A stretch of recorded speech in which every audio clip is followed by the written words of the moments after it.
नमस्कार, मैं हूं श्वेता झा और आप देख रहे हैं मेरे साथ आज सुबह। अब सबसे पहली खबर जो आपको बतानी है वो है उत्तर प्रदेश के सियासी दंगल की। जी हां, यहां पर बड़ा इंटरेस्टिंग हो गया है। जुबानी जंग और तेज हो गई है। अब पीएम मोदी खुलकर अखिलेश के खिलाफ और अखिलेश खुलकर पीएम के खिलाफ बोलने लगे हैं। यानी कि वार और पलटवार यहां पर जारी है। आप भी देखिए ये खास रिपोर्ट।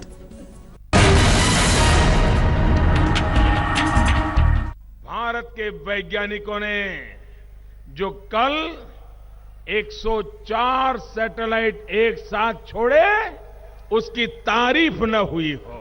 देश आगे बढ़ जाए, लेकिन उत्तर प्रदेश अगर पीछे रह जाएगा तो चलेगा क्या? अमेरिका ने सड़कें बनाई और सड़कों ने अमेरिका को बना दिया। समाजवादी पार्टी की बनाई हुई सड़क अगले 200 साल, 300 साल, 400 साल तक लोग यही याद करते रहेंगे। अखिलेश जी आए, उन्होंने 2 साल में कितना काम किया? भतीजे ने सिर्फ 3 गांव किए। यूपी का गोद लिया बेटा, प्रधानमंत्री बना। 2 साल में हमने कितने गांव किए उत्तर प्रदेश में? 1350 से ज्यादा गांवों में बिजली कर दी। और सड़क बनाई हमने। कहते हैं कि विकास कुछ किया ही नहीं।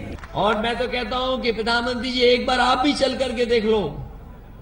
और जिस समय आप चलोगे इस सड़क पे और 5-10 किलोमीटर भी आपने चल लिया तो आपका भी मन करेगा कि हां, फिर एक बार समाजवादी पार्टी की सरकार बन जाए। सिर्फ उत्तर प्रदेश में किसानों की पैदावार 3% खरीदी जाती है। 3%। काम बोलता है। कोई जान पाया भारतीय जनता पार्टी के मन की बात? कोई नहीं जान पाया। और इतनी मन की बात कर ली, अब हम पूछना चाहते हैं कि कब करोगे काम की बात? सबसे ज्यादा देश में अगर हत्याएं कहीं होती है तो वो प्रदेश का नाम है उत्तर प्रदेश। अब ये उनका काम बोलता है कि कारनामा बोलता है? उत्तर प्रदेश के किसानों के लिए सिर्फ 14% किसानों को ये पाक बीमा योजना का लाभ मिला। उन्होंने औरों को नहीं लेने दिया। अच्छे दिन वाला नारा तो भारतीय जनता पार्टी के लोगों का था और अच्छे दिन के बहाने सबको लाइन में लगा दिया। बैंकों के सामने खड़ा होना पड़ गया, पूरा पैसा जमा हो गया। अखिलेश जी, ये तो डूबी हुई नाव है, डूबी हुई नाव है। लोकसभा में हिंदुस्तान की जनता ने उनको नकार दिया है। बचने के लिए तुम कुछ भी रास्ते खोजो। मुख्यमंत्री जी, आपके 5 साल का अंधेर राज उत्तर प्रदेश की जनता माफ नहीं करने वाली है। जो राम मनोहर लोहिया जीवन भर कांग्रेस के खिलाफ लड़ते रहे, वही समाजवादी आग गले लग जा, आग गले लग जा। क्या समाजवादियों का दिल बड़ा है और जब दिल बड़ा करके दोस्ती की जाती है तो वो दोस्ती मजबूत होती है। और सोच लो, अगर कभी किसी कंजूस से दोस्ती हो गई तो बहुत दिन दोस्ती चलने वाली नहीं है आपकी। इसलिए सरकार बनाने के लिए और इन सांप्रदायिक ताकतों को हटाने के लिए समाजवादी पार्टी ने समझौता किया है कांग्रेस पार्टी के साथ। और अब बात उस स्टार प्रचारक की जिससे उत्तर प्रदेश के चुनावी प्रचार में काफी समय से जिसका इंतजार था। हम बात कर रहे हैं कांग्रेस की स्टार प्रचारक प्रियंका गांधी वाड्रा की। आज से उतर रही है चुनावी प्रचार में। राहुल गांधी यानी कि अपने भाई के साथ रायबरेली में आज उनकी पहली जनसभा है।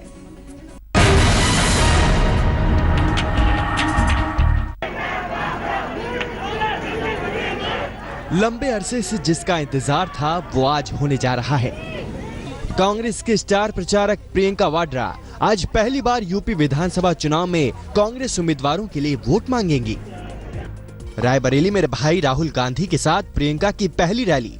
दोपहर 3 बजे रायबरेली इंटर कॉलेज में पहली रैली। दूसरी रैली महाराजगंज के बाबुरिया मैदान में होगी। रायबरेली में मतदान चौथे चरण में होगा। प्रचार अभियान में प्रियंका की अभी तक गैर मौजूदगी को लेकर विरोधियों ने चुटकी लेनी भी शुरू कर दी थी। गुरुवार को कानपुर में रैली के दौरान केंद्रीय मंत्री स्मृति ईरानी ने भी प्रियंका पर तंज किया तो जवाब देने में कांग्रेस ने देर नहीं लगाई। इन 3 वर्षों में लगातार मैंने सामाजिक कार्यों के माध्यम से चुनाव हारने के बाद भी जनता से परस्पर संपर्क बनाए रखा और जहां जहां संभव है वहां जनता को समर्थन दिया, सहयोग दिया, सहायता की। अब अगर वो मैदाने जंग में उतरेंगे तो उन्हें भी इन प्रश्नों का जवाब देना पड़ेगा। उन्हें प्रियंका जी से क्या लेना देना है, वो अपनी फिक्र करें। उत्तर प्रदेश हारने जा रही हैं और दूसरों पर सवाल खड़े कर रही हैं।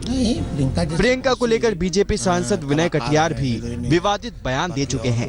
और खूबसूरत महिलाएं हैं जो कि इस प्रकार का तो वो सब अभियान चला सकती हैं। तो ऐसे में ये उम्मीद है कि अब अपनी पहली रैली में चुनावी अपील के साथ साथ प्रियंका का जोर विरोधियों को जवाब देने में भी रहेगा। आज तक ब्यूरो। इन दिनों उत्तर प्रदेश के चुनावी प्रचार में राहुल गांधी धुआंधार चुनावी प्रचार कर रहे हैं। भाषण आप सुन ही रहे होंगे और इन भाषणों में आजकल वो दरी, घड़ी, ताले, मंजन वाले सपने बेच रहे हैं लोगों को। और इन्होंने खरीदार भी चुना है बराक ओबामा और डोनाल्ड ट्रंप को। दरअसल क्या है पूरा माजरा, देखिए इस रिपोर्ट में।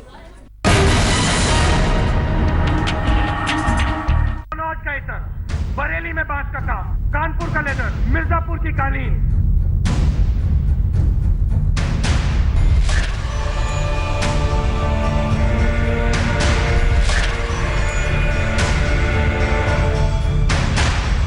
मैं चाहता हूं कि एक ऐसा दिन आए, ओबामा साहब है ना अमेरिका के राष्ट्रपति, मैं चाहता हूं कि एक ऐसा दिन आए सुबह वो जाके जब अपने दांत मांजे पेपरमिंट का टूथपेस्ट का प्रयोग करें, उसको घुमा के देखें तो उस पर लिखा हो मेड इन बाराबंकी। जब सपा नेता यूपी में फुल डायलॉग बाजी कर रहे हैं तो फिर कांग्रेस के उपाध्यक्ष राहुल गांधी भी पीछे क्यों रहे? कल राहुल गांधी यूपी के बाराबंकी में अमेरिका के पूर्व राष्ट्रपति बराक ओबामा को मंजन बेच रहे थे। आज सीतापुर में उनके राजनैतिक शॉपिंग स्टोर में सेब और दरी थी। मैं एक ऐसा दिन देखना चाहता हूं जब मैं वहां चीन जाऊं और वही व्यक्ति जिसने मुझसे सेब की बात की थी, मैं उसके घर में जाऊं और लहरपुर की वहां मुझे एक दरी दिखाई दे और मैं उससे पूछूं भैया ये क्या है, और वो कहे कि उत्तर प्रदेश में एक जगह है, लहरपुर जगह है, वहां से मैंने ये खरीदी है, उन लोगों ने बनाई है और मेरा पैसा लहरपुर के किसी घर में गया है, किसी किसान के घर में गया है।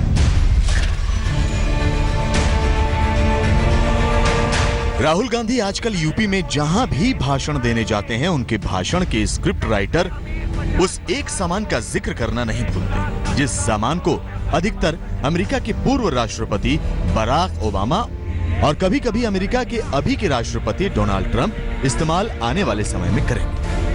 मैं चाहता हूं कि ऐसा दिन आए जब ये नए राष्ट्रपति बने अमेरिका के डोनाल्ड ट्रंप, जब ये कोई अपने व्हाइट हाउस में ताला खोले,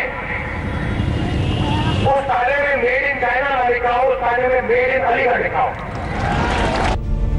इससे पहले राहुल गांधी गाजियाबाद के मुरादनगर में आकर अपने राजनैतिक शॉपिंग स्टोर से बराक ओबामा के बेड के लिए चादर बेचकर गए थे।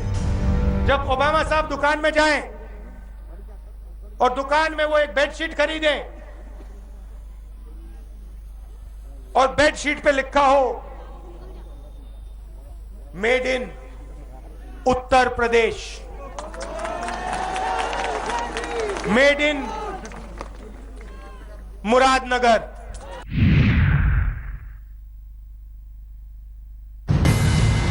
राहुल गांधी अखिलेश यादव पर पीएम मोदी के राजनीतिक हमले का जवाब देने की कसर पूरी कर रहे हैं, जिसमें उनके राजनीतिक शॉपिंग स्टोर से पीएम मोदी के मेक इन इंडिया की सोच टारगेट पर है। मोदी जी कहते हैं मेक इन इंडिया, पूरे देश को कह दिया मेक इन इंडिया, मगर जो इस देश में बनाता है, मेरे पास लिस्ट है देखो, बाराबंकी में पेपरमिंट, कन्नौज का इतर, बरेली में बांस का काम, कानपुर का लेदर, मिर्जापुर की कालीन, यही तो मेक इन इंडिया है। इनकी मदद कहां करने है मोदी जी? वैसे राहुल गांधी के भाषणों की ऐसी स्क्रिप्ट नई नहीं है। 2014 के लोकसभा चुनाव के दौरान भी वो इसी तरह की स्क्रिप्ट वाले भाषण यूपी में पढ़ते रहे हैं, जिनमें मेड इन यूपी, घड़ी, दरी, चादर और मंजन की बात होती थी। मैं चाहता हूं कि ऐसा नहीं कि उमा जी अमेरिका में पापड़ खाए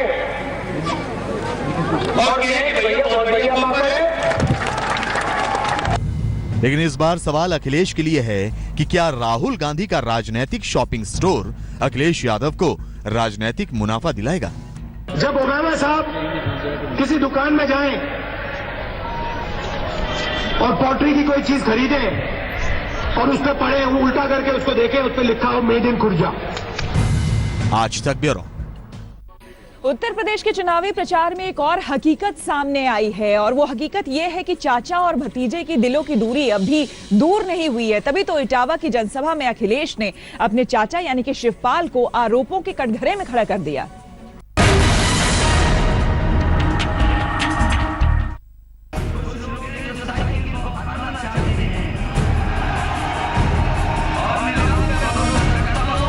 हाथ का साथ पाकर मुख्यमंत्री अखिलेश यादव एक बार फिर से देश के सबसे बड़े सूबे के सिंहासन पर सत्तासीन होने की कोशिश में है। समाजवादी पार्टी उम्मीदवार के लिए जनता से वोट अपील के सिलसिले में सीएम साहब इटावा पहुंचे, लेकिन यहां उनके दिलो दिमाग में सगे चाचा शिवपाल यादव ही छाए रहे, भले ही कुछ और वजहों से ही सही। जी हां, सिर्फ नाम नहीं लिया, बाकी सब कुछ कह दिया। जरा आप भी सुनिए। हमसे भी तो साइकिल छीन रहे थे कुछ लोग, के नहीं छीन रहे थे बताओ? और मान लो आपका साथ ना होता, हमसे विधायकों ने हमारा सहयोग ना किया होता, पार्टी के नेता अगर हमारे साथ ना खड़े होते, तो बताओ छीन ली थी कि नहीं छीन ली थी साइकिल? ये तो गलती हमारी है कि हम इटावा कम आए।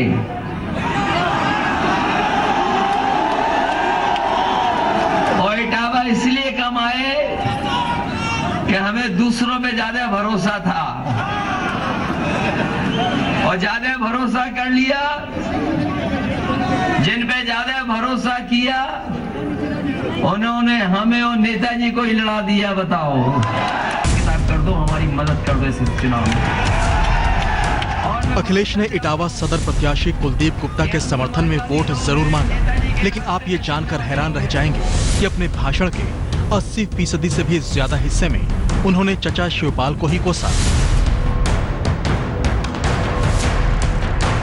संदेश बड़ा साफ है कि बेशक पार्टी हित में शिवपाल से समझौता हो गया है, लेकिन दिलों की दूरी अभी भी बरकरार है। हमारा सहयोग न किया होता, इटावा से साबिर शेख के साथ आज तक भी तो बताओ छीन ली थी कि नहीं छीन ली थी? तो आज सुबह में मेरे साथ बस इतना ही। देश और दुनिया की बाकी खबरों के लिए आप देखते रहिए आज तक।